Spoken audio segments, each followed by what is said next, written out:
Hello student, class 11 का maths का common annual school examination का क्वेश्चन पेपर है 22-23 सेशन का। तो फिलहाल हम इस क्वेश्चन पेपर को देखेंगे, इसके बाद हम इसकी मार्किंग स्कीम भी देखेंगे, इसके जो सॉल्यूशंस है ऑफिशियल वाले वो भी देखेंगे। तो जिन बच्चों का ये एग्ज़ाम हो गया है प्लीज़ कमेंट करके बताइए कि कैसा गया एग्ज़ाम, और मार्किंग स्कीम के बाद बताना कितने ठीक है आपके। ठीक है, उसके अलावा जिनके एग्ज़ाम नहीं हुए हैं वो इस क्वेश्चन पेपर को अच्छी तरह से प्रैक्टिस कीजिए। इसकी डिटेल सोल्यूशन भी वीडियो चैनल में आपको मिल जाएंगे, प्लेलिस्ट में फाइनल एग्ज़ाम की। ठीक है, तो वहाँ पे सैम्पल पेपर और इस क्वेश्चन पेपर का डिटेल सोल्यूशन भी है। तो अभी फ़िलहाल इसको क्वेश्चन पेपर को देखिए, इसके बाद हम इसकी मार्किंग स्कीम देखेंगे। तो ये सारे क्वेश्चंस है और हमने सैम्पल पेपर में ये क्वेश्चंस किए थे। तो जिन्होंने अगर सैम्पल पेपर देखे होंगे, सैम्पल पेपर के सॉल्यूशंस, तो उनको ये इजी लगे होंगे। कुछ थोड़ा सा अलग है बट इजी आया है पेपर, थोड़ा बहुत एनसीईआरटी से भी आया है। तो यहाँ पे वेरिएंस की प्रॉपर्टी लगनी है, ये डिटेल सोल्यूशन आप इसके ज़रूर देखना, उसमें मैंने डिटेल प्रॉपर्टीज़ बताई है वेरिएंस की क्या क्या होती है। तो फिलहाल तो मार्किंग स्कीम में आंसर चेक कर लेना, बट डिटेल चेक करना चाहते हो या जिन बच्चों के एग्ज़ाम नहीं हुए वो प्लीज़ इसकी डिटेल सोल्यूशन की वीडियो ज़रूर देखना। एक्स्ट्रा जो क्वेश्चन के साथ साथ जो एक्स्ट्रा प्रॉपर्टीज़ होती है वो भी उसमें एक्सप्लेन की गई है। तो ये इसके एजर्शन रीज़न आए थे। ठीक है,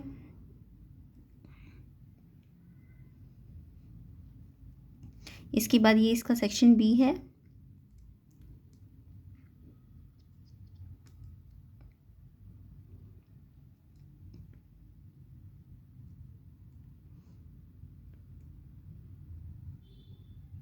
तो ये क्वेश्चन तो हर बार आता है, बहुत ट्रिग्नोमेट्री का इंपॉर्टेंट क्वेश्चन होता है ये आपका इनइक्वालिटी मैंने सिखा रखी है, सैम्पल पेपर में देख लेना।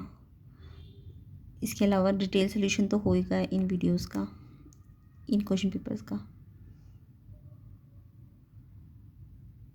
सेक्शन डी है, ये डोमेन फाइंड करना था रूट वाली टर्म का एंड जो रेशनल नंबर वाली टर्म का डोमेन कैसे निकाला जाता है।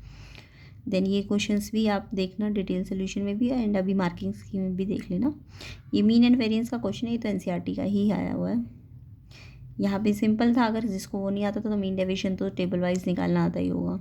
ये क्वेश्चन आपको कराया गया था सैम्पल पेपर में, और ये आपका ज्योमेट्रिक मीन में से है, जीपी में से। ये आपके क्वेश्चन सेक्शन ई है, केस बेस्ड। तो ये केस बेस्ड आपका सेट्स में से आया हुआ है। ये वाला आपका ट्राइंगल बना रखा है, इसमें AC का स्लोप, BC की इक्वेशन या डिस्टेंस लाइन का पॉइंट से। तो ये वाले क्वेश्चन तो आपको लाइंस में बताए गए थे फॉर्मूले। तो पहले अगर जिन बच्चों का एग्जाम नहीं हुआ तो प्लीज़ इस क्वेश्चन पेपर को पहले आप खुद ट्राई करना, देन इसकी मार्किंग स्कीम से इसका आंसर चेक करना और डिटेल सोल्यूशन भी देख लेना अगर आपको क्वेश्चन समझ नहीं आ रहा है। ये प्रॉबिलिटी में से आया हुआ है। अब देखिए हम इसकी डिटेल सोल्यूशन मार्किंग स्कीम देखेंगे पहले। तो देखिए ऑफिशियल आंसर की है, तो यहाँ से आप अपने आंसर चेक कर सकते हैं जिन बच्चों का एग्ज़ाम हो चुका है। तो ये सेक्शन ए है, देखो इसमें सी ऑप्शन था, 2 आंसर था। ये tan 3 थीटा की प्रॉपर्टी थी, 1 आंसर आएगा इसका। डोमेन आपको सिग्नम फंक्शन का बोला था, रियल -0। फोर्थ क्वेश्चन में आपको मिनिमम वैल्यू पूछी थी ट्रिग्नोमेट्रिक फंक्शन की, तो -13 आएगी। इसकी डिटेल सोल्यूशन आप प्लीज़ चेक कर लेना, क्योंकि ऐसे तो ये समझ नहीं आएगा जिन बच्चों का एग्जाम नहीं हुआ है। तो आप डिटेल सोल्यूशन की वीडियो भी बना दी गई है, तो उसमें देख सकते हैं। यहाँ पे 5th का आंसर ए था, 6 आंसर आएगा। यहाँ पे sin 2 थीटा निकालोगे तो 0 आएगा 6 में। इस कॉम्प्लेक्स नंबर को सॉल्व करोगे तो इसका आंसर 1 आएगा। ये जो आपका z = x + i/y third quadrant की कंडीशन पूछी गई थी, तो इसमें आंसर बी ऑप्शन था, x से बड़ा छोटा होगा और 0 से छोटा होगा, ये वाली कंडीशन लगेगी। उसके बाद 9th क्वेश्चन आपका मॉडुलस में से था, तो मॉडुलस की प्रॉपर्टी लगानी थी। प्रॉपर्टी को डिटेल में मैंने आपको डिटेल सोल्यूशन में बता दिया है, तो वहाँ जाके चेक कर लेना। 10th क्वेश्चन में आपका सी ऑप्शन था। 11th देखिए, इसकी इनइक्वालिटी सॉल्व करी थी, तो 6 और -4 थी, 6 से बड़ा और -4 से छोटा, सी ऑप्शन था इसका। 12th का बी आंसर होगा, 4A आपका लेटेस्ट रेक्टम 4/3 आएगा। तो आंसर्स प्लीज़ कमेंट में बताइए कि आपके ये आंसर आए कि नहीं। 13 का आंसर डी था, जिसमें आपने डिस्टेंस निकालना था जेड एक्सिस से 13 यूनिट्स का। उसके बाद 14 क्वेश्चन आपका लिमिट में से था, इसका आंसर 7 आएगा। 15 का आंसर ये भी लिमिट का है क्वेश्चन, इसमें ट्रिग्नोमेट्रिक में जो लिमिट की आइडेंटिटी होती है 1 होता है ना, और फिर 2 4 8 आ जाएगा, तो इसका आंसर 8 है। डिटेल सोल्यूशन जरूर चेक कर लेना इसका, जिनको अगर ये क्वेश्चन समझने हैं। उसके बाद एब्जर्वेशन अगर 3 से मल्टीप्लाई करते हैं तो वेरिएंस 3 स्क्वायर टाइम्स हो जाता है, ठीक है। तो ये आपको ऑब्जर्वेशन ABCDE का मीन क्या वेरिएंस दिया था 2032, तो आपको इसको जब आपने 3 से सबको मल्टीप्लाई किया तो यानी कि वो 3 टाइम्स नहीं होगा, 3 स्क्वायर टाइम्स होगा। और ये मैंने डिटेल में समझाया हुआ डिटेल सोल्यूशन की वीडियो में कि वेरिएंस 3 स्क्वायर होता है, स्टैंडर्ड डेविएशन 3 टाइम्स ही होगा, और मीन में 3 टाइम्स ही होगा, और साथ में 2 से एडिशन भी होता है, ठीक है। तो लेकिन वेरिएंस है तो जस्ट 3 का स्क्वायर यानी 9 टाइम्स करना था, जो आपका जो भी वेरिएंस गिवन था क्वेश्चन में। तो इसका आंसर सी ऑप्शन होगा। डी का 17 का आंसर डी ऑप्शन है, तो इसमें आपका 1 आंसर आएगा। 18 का आंसर 2/7 है, सी ऑप्शन। 19 में एसर्शन वाली स्टेटमेंट भी ट्रू थी और रीज़न वाली भी ट्रू थी और एक्सप्लेनेशन भी ट्रू था, तो ए ऑप्शन था इसका। 20 का आंसर में एसर्शन फॉल्स था बट आर ट्रू था, तो डी ऑप्शन था। तो ये आप मुझे कमेंट करके बताइए कि किसके कितने ठीक है। उसके अलावा सेक्शन बी के सोल्यूशन है ये। अगर आपको डिटेल सोल्यूशन जानना है तो प्लीज़ कमेंट बॉक्स में लिख के बताइए कि आपको डिटेल सोल्यूशन करना है, तो मैं उसकी वीडियो बना दूँगी, ठीक है। बाकी सेक्शन ए की कंप्लीट डिटेल सोल्यूशन की वीडियो बना चुकी हूँ, तो वो आप प्लेलिस्ट में जाके सर्च कर लेना या चैनल पेज पे जाके सर्च कर लेना। तो 21 का आंसर आपका अल्फा प्लस बीटा π/4 आएगा। 22 का आंसर आपका ये तो प्रूव वाला क्वेश्चन था, NCERT से ही था। तो यहाँ पे आपको Z1 ये मान लेना है, Z2 ये मान लेना है, Z1 Z2 का प्रोडक्ट निकालना है, इसमें रियल पार्ट अलग कर लेना है, इमेजिनरी पार्ट अलग कर देना है। तो आपको सिर्फ रियल Z1 Z2 पूछा था, तो ये वाला आएगा ना, ये वाला। तो इसमें देखो ए क्या है, ए आपका Z1 का रियल पार्ट आया, और सी क्या आया, Z2 का रियल पार्ट आया है ना, तो इसको आप real Z1 real Z2। And B क्या आया आपका Z1 का इमेजिनरी पार्ट, और यहाँ डी जो आया है वो क्या है, इमेजिनरी Z2। तो आपने सिर्फ कौन सा वाला लेना था, आपको रियल Z1 Z2, ये Z1 Z2 पूरा आ गया था, तो आपको सिर्फ रियल Z1 Z2 निकालना था ना। तो ये इसका Z1 Z2 में ये रियल पार्ट है और ये इमेजिनरी, तो आपको सिर्फ ये रियल वाला पार्ट लेना था। अब ये इसमें भी ए ढूंढना था, ये ए किस में से आया, रियल Z1 में से आया है, सी किस में से आया है, रियल Z2 में से आया है, और फिर माइनस, और ये बी किस में से आया, बी देखो Z1 के इमेजिनरी से आया है, और डी किससे आया है, Z2 के इमेजिनरी से आया, तो ये प्रूव हो जाता। तो ऐसे ये तो क्वेश्चन आपका NCERT से ही है, ये भी NCERT का क्वेश्चन था। इसमें आपको पहले इसे रेशलाइज करना था, जैसे रूट को रेशलाइज करते हो ताकि नीचे से आयोटा हट जाए, और फिर से सॉल्व करके ये आयोटा आ जाता, और इसकी पावर m है। आयोटा की पावर m 1 कब आती, जब m 0 हो, 4 हो या 8 हो। तो आयोटा की पावर अगर 4 टाइम्स ऑफ n होता है इंटीजर्स का, ठीक है, तो वो 1 वैल्यू देता है। तो सबसे छोटी वैल्यू पॉजिटिव वैल्यू, वैसे तो सबसे छोटी वैल्यू 0 थी m की, बट लीस्ट पॉजिटिव बोली थी, तो इसलिए 4 आएगा इसका आंसर। यहाँ पे आपको डेरिवेटिव लेना था, तो ये डेरिवेटिव तो क्वेश्चन रूल वाला जो फॉर्मूला होता है u/v वाला, u का derivative v as it is, v का derivative u as it is minus, और बीच नीचे v का स्क्वायर, तो इससे करना था। तो इसका आंसर ही आएगा 2/sin 2x - 1।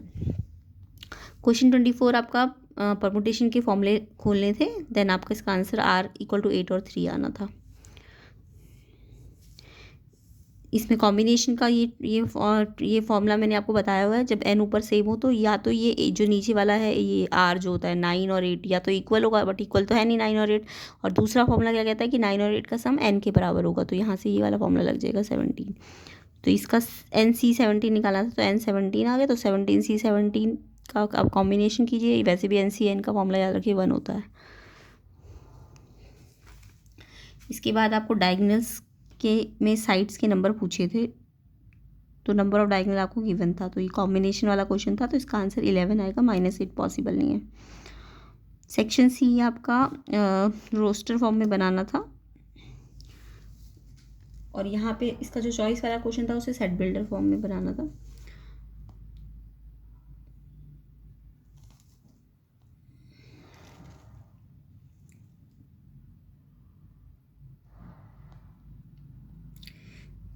क्वेश्चन नंबर 27 देखिए, ये वाला इंपॉर्टेंट क्वेश्चन होता है, तो इसे ऐसे इस प्रोसेस से आपको सॉल्व करना है। तो सबसे पहले तो आपको ना साइन 20 और 40 को सेपरेट कर लेना है, साइन 80 को अलग रखना है, और साइन 60 की वैल्यू तो पता ही होती है √3/2, उसको तो अलग ले लिया।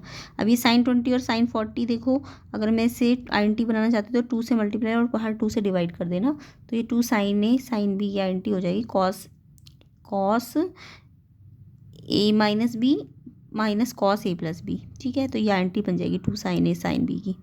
उसके बाद ये साइन 80 एज इट इज़ आ जाएगा। उसके बाद ये जो cos 20 माइनस cos 60 है, तो इसमें भी आपको क्या बनानी है, ये साइन 80 को अंदर मल्टीप्लाई कर देना cos 20 से और cos 60 से।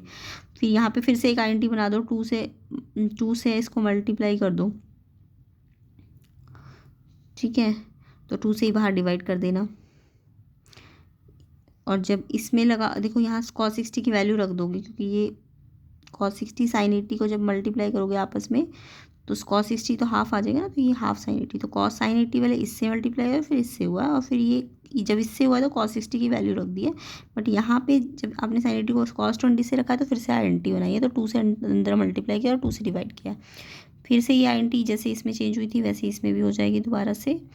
उसके बाद ये साइन 100 और साइन 80, क्योंकि साइन 100 को हम लिख सकते हैं ना क्वाड्रेंट के रूल से, साइन प्लस 80 में, है ना, तो ये प्रॉपर्टी लगाई है इन्होंने क्वाड्रेंट की, तो फिर ये कैंसिल हो जाएगा, तो साइन 60 की वैल्यू फिर से आ जाएगी आपकी √3/2, और फिर से बाहर इसके साथ मल्टीप्लाई कर देना, तो ये आंसर आ जाएगा आपका 3/16, जो आपको प्रूव करना था। ठीक है, तो ये क्वेश्चन इम्पॉर्टेंट है। उसके बाद ये इनइक्वालिटी में से क्वेश्चन है, तो डिटेल सोल्यूशन के लिए आप मुझे बताना कि आपको ये समझ आ गया है, तो मैं डिटेल सोल्यूशन बना दूंगी इसका। तो ये इसका आंसर आना था, इनइक्वालिटी का है ये। वैसे भी अगर आपको ये वाले क्वेश्चन समझने इनइक्वालिटी के, तो सैम्पल पेपर मैंने प्लेलिस्ट में डाला हुआ है, वहाँ से आप समझ सकते हैं इनइक्वालिटी को डिटेल में। तो ये इसका चॉइस वाला क्वेश्चन जो था दूसरा वाला, इसका आंसर है ये।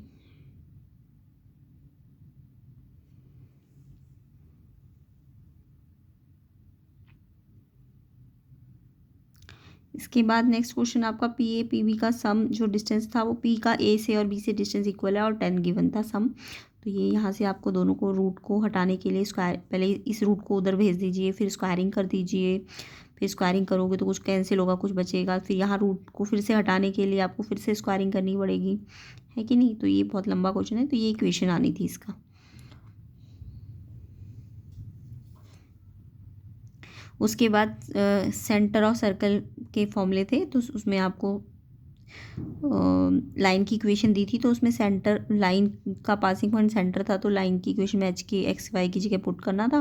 देन इक्वेशन ऑफ सर्कल में ये जो पासिंग पॉइंट दिए हुए थे क्वेश्चन में वो रखने थे, उससे 2 इक्वेशंस बनती है, और दोनों इक्वेशन को, क्योंकि दोनों r² के इक्वल होती है, तो दोनों को इक्वल कर देना है। उससे हमारा ये एक और इक्वेशन आ जाएगी। फिर जो पहली इक्वेशन है और जो दूसरी इक्वेशन है उनको एलिमिनेशन से सॉल्व करके h और k निकालना है, और जिससे फिर h k आ जाएगा तो रेडियस भी आ जाएगी, और फिर 2 इक्वेशंस बन जाएगी सर्कल की। इलिप्स में आपको इलिप्स की इक्वेशन दी थी, तो ये आपको दिख रहा है, ये a बड़ा है ना, x का नीचे वाला a बड़ा है और b छोटा है, तो यानी कि ये हमारी इलिप्स x एक्सिस के लॉन्ग है, मेजर एक्सिस इसका x एक्सिस के लॉन्ग होगा। तो इसमें हमें ये जो नीचे दिया तो ये a और b दिया होता है, a का स्क्वायर b का स्क्वायर होता है ना, तो ये a 5 है b 3 है, तो c आप निकाल लेना फॉर्मूले से, c² = a² - b², तो ये c 4 आ जाता, c, 0 इसका फोकी होता है प्लस माइनस, ठीक है, जो एक्स एक्सिस के अलॉन्ग एलिप्स होती है। तो वर्टिसेस इसके a और 0 होते हैं, तो a तो आपको मिल ही गया है। उसके बाद मेजर एक्सिस 2a होता है और माइनर एक्सिस 2b होता है, और इसेंट्रिसिटी इलिप्स की c/a होती है, 4/5 आ जाएगी। Length of latest spectrum 2b² होता है, ये 18/5 आएगा। उसके बाद नेक्स्ट क्वेश्चन आपको इसमें डिफरेंशिएशन करना था, तो इसमें सिंपल है कि ये u है और ये v है, तो u और v का जो डिफरेंशिएशन का फॉर्मूला होता है वो लगाना है। तो यहाँ से डिफरेंशिएशन करके ये आ गया। अब इसको क्वेश्चन में कहा था ये 0 के इक्वल है डिफरेंशिएशन, तो इस पूरे टर्म को 0 के इक्वल रखो, तो ये नीचे डिनोमिनेटर तो वहाँ जाके 0 बन जाएगा, तो क्वाड्रेटिक से डिस्क्रिमिनेशन मेथड लगा के सॉल्व हो जाएगा, तो x की वैल्यू ये आ जाएगी। उसके बाद लिमिट में से क्वेश्चन था, तो ये देखो रूट में जब भी लिमिट हो माइनस लगा हो तो इसको रेशनलाइज करना पड़ता है, यानी माइनस है तो प्लस करना पड़ेगा। ऊपर आइडेंटिटी बन जाएगी ए स्क्वायर माइनस बी स्क्वायर की, और फिर नीचे ये आ जाएगा। फिर लिमिट ट्रिग्नोमेट्री में भी लगा दो, यहाँ भी लगा दो। थोड़ा सा ट्रिग्नोमेट्रिक रिलेशंस आपको आने चाहिए, फॉर्मूले आने चाहिए, तो वहाँ से इसको थोड़ा सा सिंप्लीफाई करना। देखो साइन थीटा के लिए मैंने लिमिट डिटेल सोल्यूशन में बता रखी है, तो वहाँ जाके आप देखना साइन थीटा में लिमिट कैसे सॉल्व की जाती है। जो थीटा होता है ना साइन के साथ, वही नीचे भी लाना होता है। तो जो नीचे लाने के लिए आपने एक्स्ट्रा इंटू या डिवाइड किया है वो ऊपर भी करना पड़ता है। तो इसका आंसर जो आएगा वो 1/4√2 आएगा। तो जिसका एग्जाम हो चुका है तो बताना ये क्वेश्चन का आंसर आपका 1/4√2 आया कि नहीं। 32 क्वेश्चन में आपको पूछा था डोमेन इसका। तो डोमेन जब भी आपको एक रेशनल नंबर हो तो आपको कंडीशन लगानी होती है, जो डिनोमिनेटर है वो नॉट इक्वल टू 0 होना चाहिए। तो हम डिनोमिनेटर में पहले इसको सॉल्व करेंगे, 0 को लेके इसकी एक्स की वैल्यू निकालेंगे। जो 2x की वैल्यू आएगी ना डोमेन में, वो वैल्यू नहीं होनी चाहिए, यानी कि कोई भी रियल नंबर होगा पर वो जो 2 नंबर डिनोमिनेटर से निकल के आएंगे एक्स के, वो हटाने हैं। रूट के लिए डोमेन निकालने के लिए आपको रूट के अंदर जो भी चीज़ होती है उसको greater than and equal to 0 रखना होता है। एंड इससे देखो आपको ये क्वाड्रेटिक इक्वेशन बन जाएगी। अच्छा ये ध्यान रखना, ये एक्स स्क्वायर को आपको पॉजिटिव करना है ना, माइनस में है, तो अगर ये पॉजिटिव करना है तो इसकी आपने क्या करा, माइनस से मल्टीप्लाई किया है। तो जब भी इनइक्वालिटी में हम माइनस से मल्टीप्लाई करते हैं तो इनइक्वालिटी रिवर्स हो जाती है, ये याद रखना। तो यहाँ पे एक्स को हम थोड़ी देर के लिए पी मान लेंगे, तो एक्स स्क्वायर पी स्क्वायर हो जाएगा, ये एक्स पी बी हो जाएगा। अब यहाँ पे हम पी क्या रख रहे हैं, मॉडुलस एक्स को रख रहे हैं, तो पी की वैल्यू आ जाएगी, ठीक है। पी की वैल्यू यानी कि मॉडुलस एक्स की वैल्यू आ गई 2 से 3। तो फिर 2 से 3 पे आपको ना देखना है कि नंबर लाइन पे कहाँ पे ये पॉजिटिव रिजल्ट देगा, कहाँ पे ये नेगेटिव, और हमें नेगेटिव वाला आंसर लाना है। और फिर हम कॉमन पार्ट को ले लेंगे, तो ये इसका आंसर आएगा। तो डिटेल्ड में जानना है तो आप बता देना कमेंट में मेरे को कि कौन से सेक्शन में आपको डिफ़िकल्टी आ रही है, उसका डिटेल सोल्यूशन बना देंगे। तो इसमें इसका आंसर ये आ जाएगा एक्स, ये फाइनल आंसर होगा। अच्छा यहाँ पे एक्स के 2 केसेस बनेंगे, एक बार ग्रेटर देन इक्वल टू और एक लेस देन वाला। तो लेस देन वाले में ये आएगा और ग्रेटर देन 2 वाले में ये आएगा, और फिर आपको डोमेन को कंबाइन करके लिखना है। इसके बाद ये एफ एक्स वाला क्वेश्चन आया था, इसमें एफ एक्स अगर ये है तो f1/x क्या हो जाएगा, जहाँ जहाँ x है ना इस एफ एक्स में, वहाँ x को रिप्लेस कर दो। अगर एफ एक्स ये दिया है तो f1/x निकालने के लिए ये x यहाँ से हट के b में लग जाएगा, क्योंकि देखो x की जगह 1/x पुट करना और एलसीएम लेना, तो सिंप्लीफाई करके ये आ जाएगा। और फिर आपको इन दोनों का प्रोडक्ट करना है, एफ एक्स का और f1/x का, और फिर सॉल्व करके ये 1 आ जाएगा, तो इसका आंसर 1 होगा। उसके बाद ये आपको क्वेश्चन दिया था 2f(x) 5f1/x के इक्वल है, और ये इक्वल टू x है, तो हमने यहाँ शायद प्लस था नहीं, तो ये आपका इसका आंसर में x को 1/x पुट कर देना था। तो ये सॉल्व करके 2 इक्वेशन बनेगी और फिर हमें एलिमिनेशन मेथड लगाना है। देन आपका आंसर एफ एक्स आ जाएगा ये, तो एफ एक्स आ जाएगा तो एक्स की जगह 2 रख देना है इसमें, तो ये आंसर F2 आएगा -1/40। यहाँ पे आपको स्टैंडर्ड डेविएशन के मिसिंग वाले निकालने थे, तो ये मिसिंग वाले तो आपको डेविएशन के फॉर्मूले देखना वेरिएंस के। तो वेरिएंस में हम पहले तो क्या निकालते हैं, सबको प्लस करके जितना है मीन निकालेंगे, तो इससे एक इक्वेशन आ जाएगी। फिर वेरिएंस का मीन वाला फॉर्मूला लेंगे, उसके बाद ये फॉर्मूला लगा देंगे वेरिएंस का, और इससे P square plus Q square 80 आ जाएगा। जब 2 इक्वेशन हो पी प्लस क्यू और P square plus Q square की, तो इसको थोड़ा सा मॉडिफाइड करते हैं हम, तो इससे क्वाड्रेटिक बनेगा और P48 आ जाएगा। देन पी की वैल्यू 4 रखो, क्यू की 8, या पी की 8 रखो, क्यू की 4, तो ये 2 नंबर आ जाएंगे। उसके बाद मीन डेविएशन के कॉलम आपको याद होने चाहिए। फ्रीक्वेंसी दी है, एक्स निकाल लो, डी एक्स निकाल लो, निकालना सिखा रखा है, जैसे स्टैंडर्ड डेविएशन में सिखा रखा है सैम्पल पेपर में, वैसे ही आपको डी एक्स निकालना है। उसके बाद एफ को डी एक्स से मल्टीप्लाई करना है, और फिर क्या करना है, एक्स में से 45 यानी कि जो आपका मीन आया होगा, मीन निकालना है सबसे पहले आपको। तो एक्स में से मीन को माइनस करते जाना है, उसका मॉडुलस लेना है, और फिर एफ को उस डी एक्स बार यानी कि जो मीन का जो डेविएशन निकाला है उससे भी मल्टीप्लाई करना है। तो ये आपका टेबल बनेगा। उसके बाद आपको ये फॉर्मूला लगा देना है, ये वाला मीन के लिए। तो मीन निकालने तो सबको आता होगा, ये 45 आएगा। मीन डेविएशन निकालने के लिए ये वाला फॉर्मूला लगाना है, तो ये 10 आएगा। बाइनोमियल थ्योरम में a+b/4 की आइडेंटिटी खोलनी होती है, फिर a माइनस जो प्लस की आएगी वो भी माइनस की आएगी, बस कॉन्जिक्यूटिव में माइनस लग जाएगा, पहले प्लस फिर माइनस फिर प्लस फिर माइनस। फिर इसको देखो लास्ट में इसको हमें क्या करना था, माइनस करना था, तो इसको इसके साथ माइनस करोगे तो कुछ कटेगा कुछ बचेगा, ये बचेगा। फिर यहाँ पे आपको ये मिल गया ना, अब आपको a की जगह ये निकालना था ना, तो a को √3 रखना और b को √2 रखना इस वाले में। तो यहाँ पे जब रखोगे तो 40√6 आ जाएगा इसका आंसर।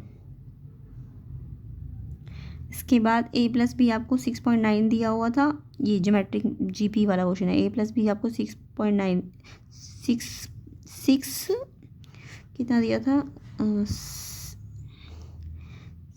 6 दिया था शायद। तो आपको ये ज्योमेट्रिक मीन की प्रॉपर्टी बताना चाहिए। इसका जो इसका a+b 6 time of geometric mean है, ये 9m इन्होंने गलती से लिख दिया, ज्योमेट्रिक gm है ये, ठीक है। तो gm क्या होता है, √ab होता है, √ab होता है। तो यहाँ से हम क्या करेंगे, ये वाली आइडेंटिटी लगा देंगे।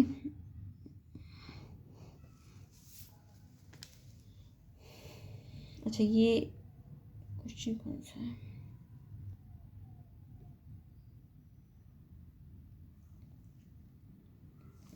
वैसे यहाँ पे कंपेंडो डिविडेंडो भी लग सकता था, अगर आप 3 2 जा 6 को ऐसे अलग कर दो और 3 को नीचे ले जाओ, a+b/3। तो यहाँ से कंपेंडो डिविडेंडो से भी क्वेश्चन सॉल्व हो सकता है, बाकी इन्होंने इस तरीके से किया है। तो ये इसका आंसर प्रूव हो जाएगा, ये रेशो लाना था। नेक्स्ट क्वेश्चन आपको वेन डायग्राम में से था, पहले वेन डायग्राम में रिप्रेजेंट करना था, देन आपको इसके क्वेश्चंस के आंसर देने थे। तो ये 3 इक्वेशन बनानी थी, ये तीनों इक्वेशन को फिर आपको सॉल्व करके ये a+b+c 36 आ जाएगा। देन आपको टोटल नंबर ऑफ स्टूडेंट दिए थे, तो b+c 29 है, तो इससे a b c तीनों पार्ट निकल जाएंगे, तो ठीक है। तो 7 students of film a and b आ जाएगा। उसके बाद इसका ऑप्शन वाला क्वेश्चन था, शायद सबसेट पूछे थे, तो 2⁻36। उसके बाद ये ट्राइंगल बना हुआ था, ट्राइंगल के 3 वर्टेक्स दिए हुए थे, क्वेश्चन आपने देख लिया होगा, ठीक है। तो उसमें a b का स्लोप निकालना था, तो ये स्लोप आपको आता है ये y2 - y1 x2 - x1, point तो आपको दिए हुए थे, तो ये 0 आ जाएगा। और फिर y - y1 = mx - x1 equation लगानी थी ab की। bc का स्लोप निकालना था, फिर bc की भी इक्वेशन निकालनी थी, ये आ गई। उसके बाद ac का भी स्लोप निकालना था, ठीक है। वर्टेक्स तो आपको दिए हुए थे, y2 - y1 x2 - x1 करके आप स्लोप निकाल लिए, फिर इक्वेशन में रख दीजिए, तो ac की इक्वेशन आ जाएगी। उसके बाद एक लाइन bc का a से डिस्टेंस, तो डिस्टेंस फॉर्मूला लाइन का, पहले लाइन की इक्वेशन ऊपर रखना, नीचे a² + b² का रूट रखना, और फिर जो लाइन के अंदर ax + by + c होता है ना, तो वहाँ पे x और y की जगह वो जो पॉइंट है a का वो रख देना था। तो ये लाइन की इक्वेशन है, ये पॉइंट है 0 0। तो देखो ये लाइन की इक्वेशन तो यहाँ रखनी है, ये 2√3 को माइनस ला के इस साइड ले आना, और फिर x y की जगह क्या रखना है 0 0, तो ये 0 0 0 बन जाएंगे। और नीचे √3 का स्क्वायर करोगे तो 3 आ जाएगा, और 1 का स्क्वायर करोगे तो 1 आएगा, और उस पर रूट लग जाएगा। तो ये लाइन की इक्वेशन का फॉर्मूला होता है। डिस्टेंस अगर एक लाइन का पॉइंट से निकालना हो तो √3 यूनिट आएगा। ऐसे b का ac से निकालना था चॉइस वाले क्वेश्चन में, तो वो इतना आएगा, सेम के, हाँ सेम ही। उसके बाद आउटकम्स निकालने थे, प्रोबेबिलिटी वाला क्वेश्चन था, तो ये आपके इतने आएंगे। और फिर इन्होंने कुछ कंडीशंस दी थी कि a b c finish first second और थर्ड रिस्पेक्टिवली, तो आपके फेवरेबल केसेस बनेंगे 1/60। और अगर फर्स्ट 3 फिनिशर्स है तो इतना बनेगा, इसका ये वाली अरेंजमेंट होगा, इसमें परमुटेशन लगेगी। तो इसका आंसर फर्स्ट 3 फिनिश का जो आंसर आएगा वो 1/10 आएगा।